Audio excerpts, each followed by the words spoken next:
Merci beaucoup de nous avoir ainsi introduits. On reste dans cette dynamique de l'esprit et puis tout sera bon, tout sera clair, enfin presque. Vivre libre dans l'esprit, c'est le deuxième message dans une suite où nous allons plus spécifiquement regarder comment l'Esprit Saint nous conduit aussi concrètement dans la vie chrétienne.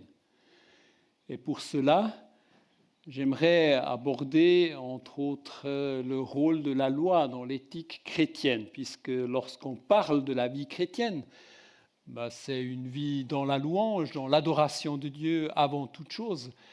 Et puis c'est aussi une vie où concrètement nous sommes appelés à être, à penser, à faire d'une manière qui reflète notre Seigneur, notre Dieu fidèle. Et nous avons vu, on pourrait d'ailleurs résumer ça par cette phrase, cet appel, si nous vivons par l'Esprit, si nous respirons par l'Esprit, si nous louons le Seigneur, idéalement avec chaque respiration que nous faisons, marchons aussi par l'Esprit, parce que je peux vous dire, ah oui, je suis un homme de l'Esprit, je suis rempli de l'Esprit. Waouh, et puis je fais des choses magnifiques par l'Esprit. Puis vous pouvez dire, ouais Thomas, mais si on te regarde dans certaines situations, l'autre semaine, là je t'ai vu, hier, ouais, je suis un homme qui suis en route avec l'Esprit, et puis je fais comme le Seigneur me permet d'être. Si nous vivons par l'Esprit, laissons-nous aussi conduire par l'Esprit. Il y a quelque chose que nous cherchons, que nous laissons Dieu faire. Et nous avons vu dimanche passé qu'il y a, puisqu'on a introduit ce thème dimanche dernier, on a notamment dit que dans l'éthique chrétienne, il y a déjà une forte dimension communautaire. Les appels dans les lettres en particulier s'adressent à des communautés, à des personnes qui sont ensemble et qui cheminent ensemble, presque toutes. Nous apprenons ensemble, je ne suis pas seul dans mes défis éthiques. Et d'autre part, c'était un deuxième point qu'on a souligné, il y a une certaine complexité dans les différents écrits du Nouveau Testament quant au rôle de la loi dans ce que nous lisons. Et il n'est pas tout à fait évident de s'y trouver. Ce qui comporte un risque, c'est d'être d'accord que nous sommes bien sauvés par grâce, que nous avons reçu le Saint-Esprit pour nous conduire dans notre vie nouvelle, pour vivre selon le cœur de Dieu. J'aime bien cette idée, cette pensée, vivre selon le cœur de Dieu, mais que nous le faisons avant tout en cherchant à obéir à la loi, à être le plus fidèle possible à la loi. Et il y a là ce risque que finalement, nous nous plaçons sous une sorte de joug. Je dois être une personne de l'esprit en respectant à tout prix la loi de Dieu. Certes, nous n'offrons plus de sacrifices, je pense, là on prend mot clair, nous ne célébrons plus la plupart des différentes fêtes ordonnées dans la Torah, donc dans la loi, mais fondamentalement, nous cherchons à obéir aux commandements de Dieu pour satisfaire à ses exigences. Et c'est là qu'on se rend compte que c'est un peu plus nuancé que ça, et surtout, c'est plus enthousiasmant que cela. Nous sommes appelés à vivre pleinement. Alors, regardons un petit instant le rôle de la loi dans l'Ancien Testament, dans l'Ancienne Alliance.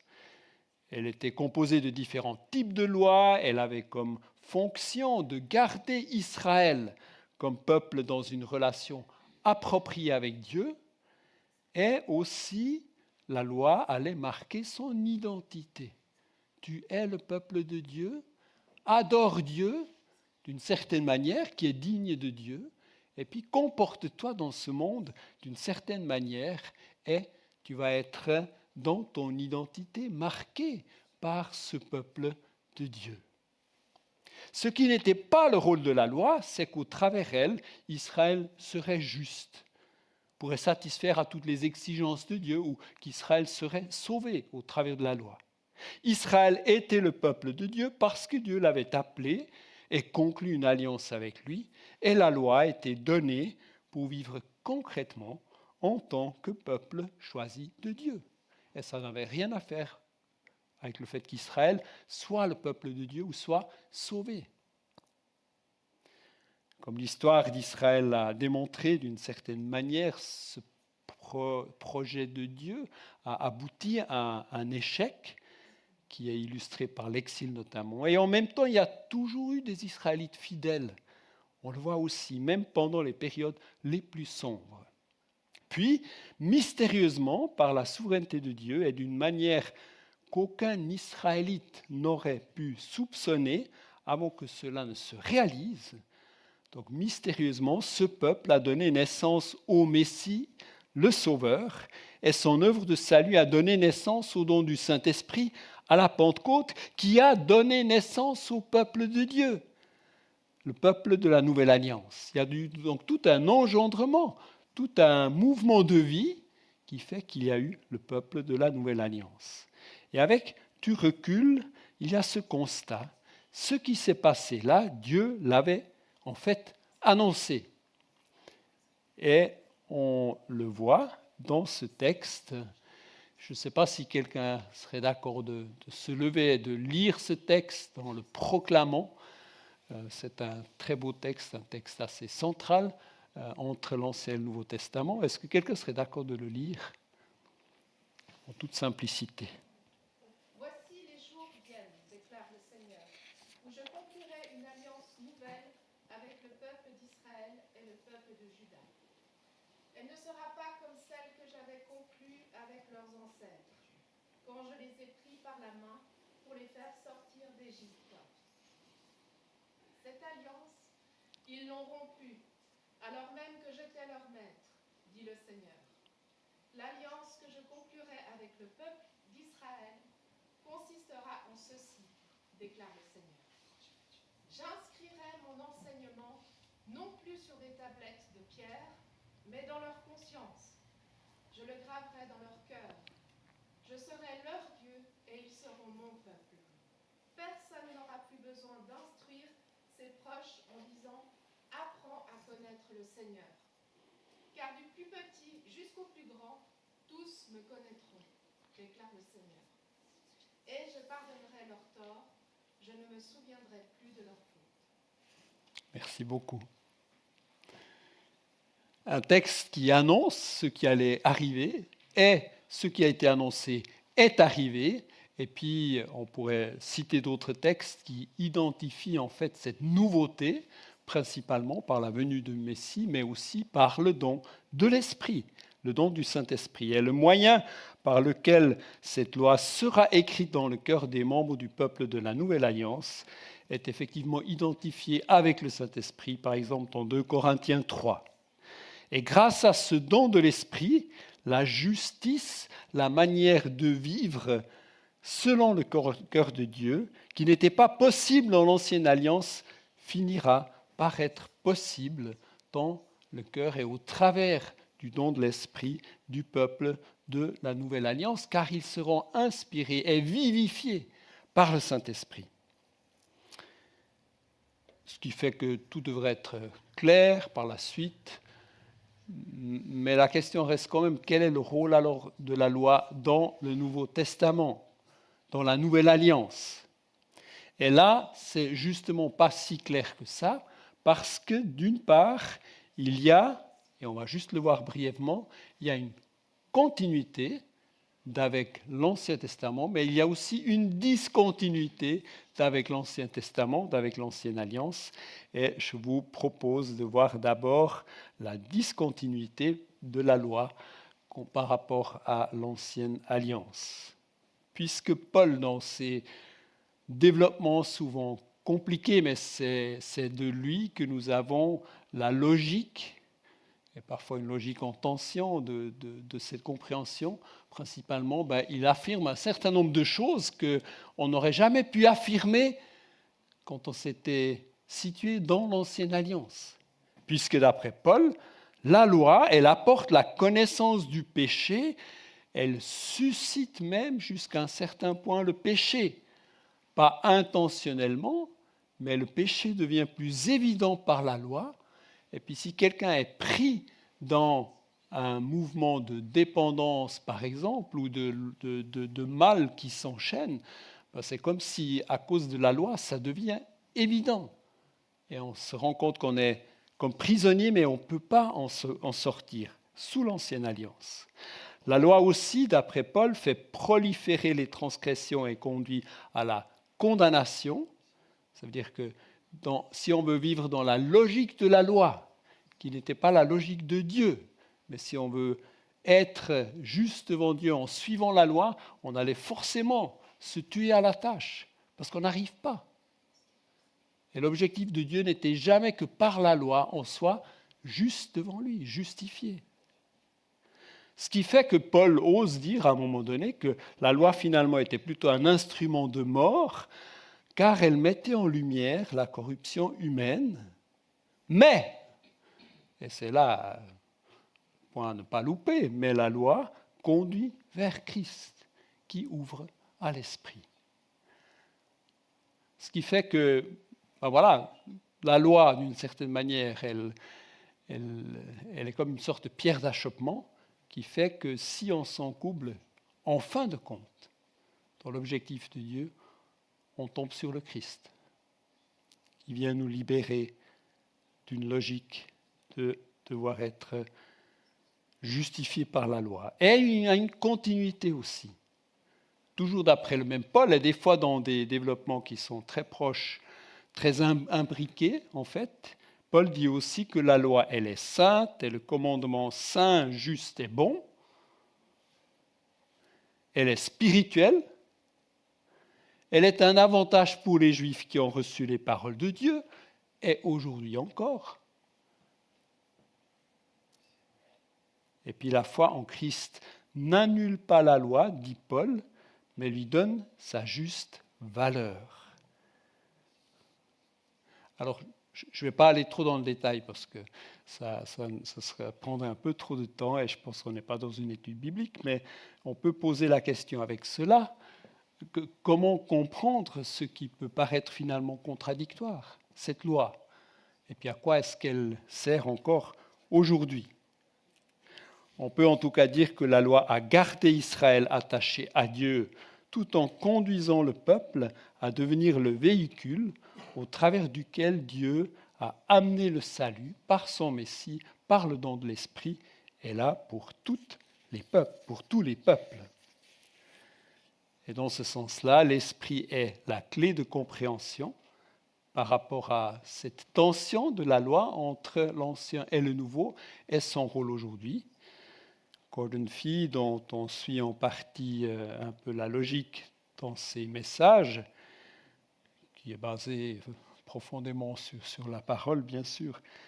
Il dit « Le don de l'Esprit est à la fois ce qui remplace la Torah et ce qui accomplit l'exigence de justice de la Torah dans la Nouvelle Alliance. Le don de l'Esprit est à la fois ce qui remplace la Torah et ce qui accomplit l'exigence de justice de la Torah dans la Nouvelle Alliance. » Il y a comme une double réalité qui est très bien illustrée dans 1 Corinthiens 7, 19, où Paul dit « Que l'on soit circoncis ou non n'a aucune importance. » Dites soit un homme juif, mais mon identité, c'est que je suis circoncis, donc je suis dans l'alliance de Dieu, c'est le signe de l'alliance. Elle est où l'alliance? Si ça n'a aucune importance, ça sert à quoi alors?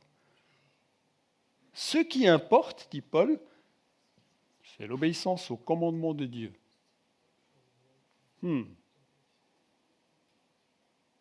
La circoncision n'a aucune importance. Ce qui a de l'importance, c'est l'obéissance au commandement de Dieu. Mais alors la circoncision, ça faisait partie des commandements de Dieu. Ce qui fait que, effectivement, on doit faire un petit peu d'ordre. On a déjà résumé la dernière fois les lois cérémonielles d'une part et les lois qui marquent l'identité spécifique d'Israël comme peuple de Dieu face aux autres nations n'ont plus d'importance. On peut les respecter si on veut. Ce n'est pas interdit, mais ça ne va pas ajouter à votre valeur aux yeux de Dieu. Et si vous ne les suivez pas, vous n'êtes pas infidèle à Dieu. Par contre, il y a une continuité, c'est que le peuple de la Nouvelle Alliance est toujours appelé à refléter le caractère de Dieu, qui est vérité, qui est amour, qui est justice. Et dans ce sens-là, les 10 commandements et un certain nombre d'autres commandements ont toujours une valeur, peuvent toujours nous guider, doivent toujours nous guider. Et surtout, le résumé de tout cela, tu aimeras le Seigneur ton Dieu de tout ton cœur, de toute ta pensée, de toutes tes forces, et ton prochain comme toi-même, qui résume en fait toute la loi, tout le sens de la loi. Alors, par rapport à l'éthique chrétienne, il y a une bonne nouvelle. Nous avons un excellent menu de l'éthique chrétienne. L'éthique chrétienne, elle peut se résumer, par exemple, il y a d'autres textes aussi, par Romains 14, 17 à 18. En effet, le royaume de Dieu, ce n'est pas le manger et le boire, mais la justice, la paix et la joie par le Saint-Esprit. Celui qui sert Christ de cette manière est agréable à Dieu et approuvé des êtres humains. Alors je vais vous partager un secret. Qu'il n'en est pas un pour certains, c'est que j'aime manger.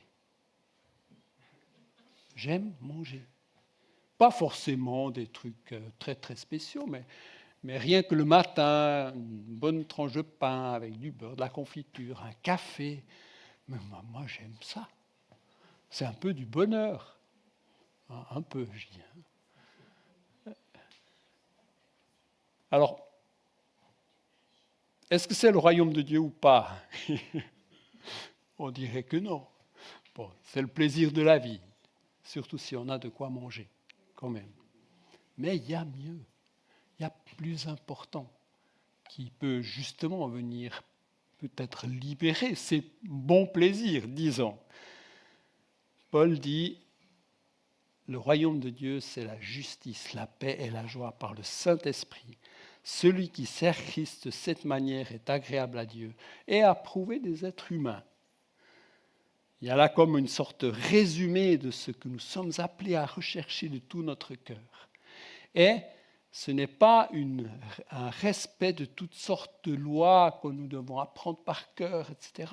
C'est cette vie que l'Esprit produit en nous.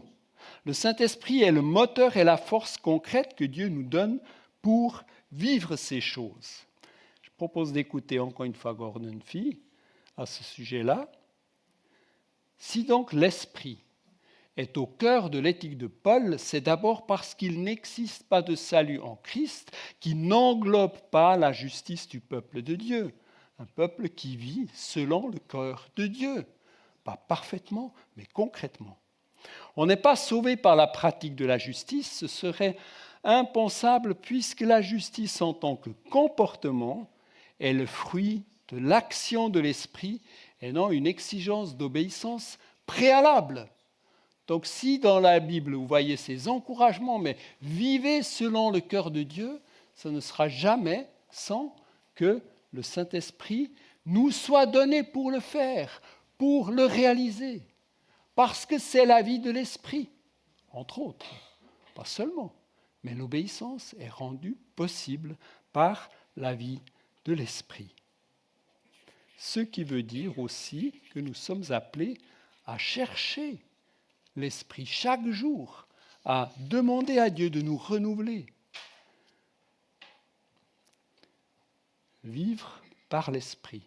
Si vous vivez par l'esprit, et on l'a vu de différentes manières ces derniers mois, on ne peut pas être au Seigneur sans que l'Esprit ait agi et habite en nous. Notre identité, c'est notre identité et la présence de l'Esprit qui doit produire en nous le fruit de l'Esprit, qui doit nous aider à refléter le caractère de Dieu. Alors, vous n'allez pas être étonnés que si on veut résumer si on veut résumer cette éthique chrétienne, qu'elle se présente dans une dynamique trinitaire. Regardons ça. Le but ou fondement de cette éthique chrétienne, du comportement chrétien, c'est la gloire de Dieu. Rien de moins que ça, la gloire de Dieu. Je cite ici, ainsi donc que vous mangiez, que vous buviez ou quoi que vous fassiez, faites tout pour la gloire de Dieu. Pour la gloire de Dieu. Le but ou le fondement, c'est la gloire de Dieu. Nous sommes créés pour la gloire de Dieu. Le modèle, vous le savez, c'est Jésus-Christ, le Fils de Dieu. Paul dit, suivez mon exemple comme je suis l'exemple du Christ. Et aussi, nous sommes prédestinés à être transformés à la ressemblance du Christ.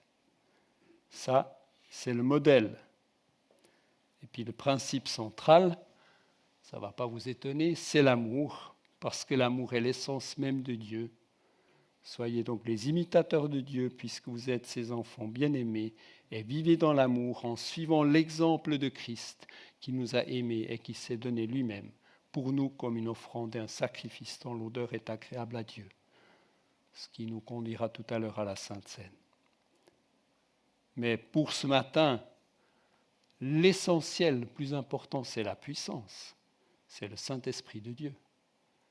Notre capacité, écrit Paul, au contraire, vient de Dieu.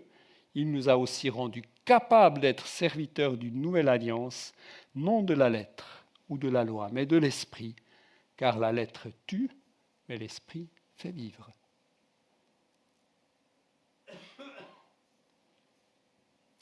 Si nous vivons par l'Esprit, laissons-nous aussi guider par l'Esprit. J'ai commencé avec cela.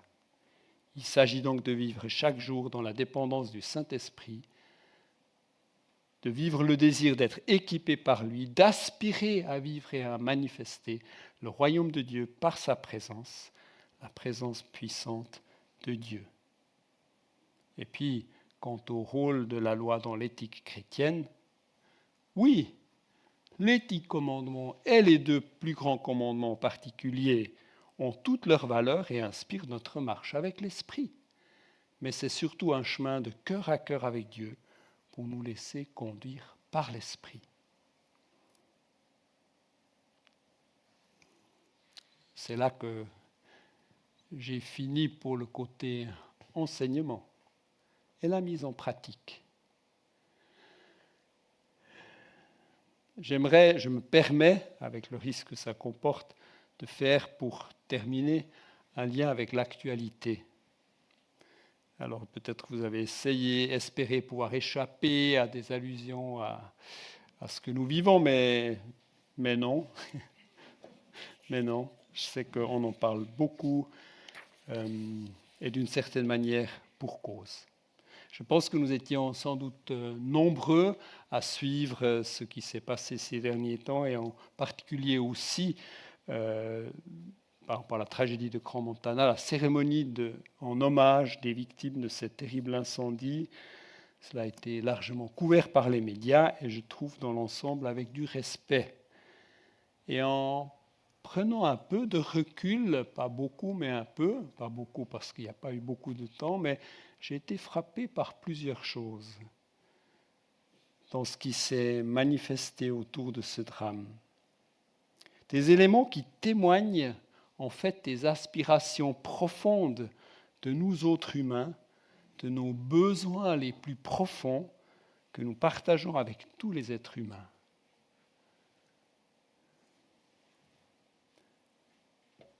Tout d'abord, l'amour et la compassion. J'en veux pour illustration que le mouvement dans les nouvelles, le mouvement dans ce qu'on a échangé était, alors d'abord d'être choqué, voire terrifié, et tout ce que ça implique, mais aussi très profondément, on a été pris. On a été pris avec ce qui s'est passé. On a vu le malheur et on a été touché. Je crois qu'il n'y a pas beaucoup de gens qui n'ont pas été profondément touchés, avoir été pris de sympathie, de solidarité et de partage du deuil dans la mesure du possible. Et je vois là une illustration justement que cette réalité, elle est profondément ancrée dans le cœur de l'homme. Le besoin d'amour, mais aussi le besoin d'aimer, d'être solidaire quand on est face à des réalités comme ça. De faire ce qu'on peut faire, ce qui n'est pas beaucoup, mais on est pris. Il y a comme un mouvement. Et puis, je vois aussi une expression de cela, c'est toute la reconnaissance qui a été dite, répétée à l'égard de ceux qui ont aidé. Et puis, il y a un deuxième point, c'est ce besoin de vérité et de justice. J'en veux pour illustration ce besoin de savoir ce qui s'est passé. L'appel à la justice, on va demander des comptes. On va essayer de comprendre, mais on va aussi voir comment faire pour que ça ne se répète plus. Et puis aussi ce besoin de s'assurer qu'il y ait une certaine justice, récompense, des dédommagements, de réparation plutôt, et puis qu'il y a aussi des sanctions. Ce besoin, il est profondément ancré dans l'être humain et ça sort fortement quand on se trouve face à une telle situation. Et puis il y a le besoin d'espérance. Ne pas laisser le deuil, les pertes, prendre le dessus, même si ça doit prendre beaucoup de temps pour pouvoir être intégré, en particulier par les personnes touchées, les plus touchées. Mais pour beaucoup, cette notion d'espérance, comme je la comprends, peut se voir dans cette volonté de se souvenir des disparus. Nous ne vous oublierons jamais. Alors, la durée, l'espérance au-delà, ça c'est une autre question, mais il y a ce besoin d'espérance. Et on s'encourage dans ce sens. Et puis, alors là, évidemment, le point le plus délicat, c'est quel sens? Et l'impossible question, pourquoi? Et là, il faut se garder de toute instrumentalisation d'un tel drame. Mais ce qui est frappant, ce qui m'a touché à ce sujet-là, c'est la valeur de la vie. La valeur de la vie. En particulier dans la bouche de jeunes, vous l'avez peut-être entendu, il faut vivre d'autant plus intensément, profiter de chaque jour que la vie est fragile. On l'a vu. Avec cette pensée profonde, vous l'avez entendue et réentendue peut-être, mais je la redis quand même parce qu'elle est significative. On ne peut pas ajouter des jours à notre vie, mais de la vie à nos jours. La vie est précieuse. Ne la gaspillons pas. Cela ne donne pas de réponse aux innombrables pourquoi, mais peut-être que ce deuil national nous rend davantage attentifs et respectueux au cadeau qu'est la vie, et nous chercherons à la cultiver davantage en solidarité. Ce qui m'amène au tout dernier point. Et ce n'est que entre vendredi et hier que c'est devenu assez fort, une évidence, c'est la notion de la communauté. Pas si ça vous a frappé. J'ai vu à la télé, j'ai lu plusieurs articles où on parle du coup de communauté. Elle n'est pas toujours définie de quelle communauté est-ce qu'on parle, ce qui est peut-être d'autant plus significatif. L'importance de la communauté, de s'unir, de chercher ensemble à répondre, à aider, à être solidaire. Ça m'a beaucoup touché. Et je me suis dit, là, il y a une manifestation très forte des besoins fondamentaux de l'être humain. Et si on se souvient, je termine avec ça, que le Saint-Esprit est spécialiste pour créer la communauté, la nourrir, la conduire, la faire grandir, eh bien on peut dire, viens, Esprit Saint. Amen.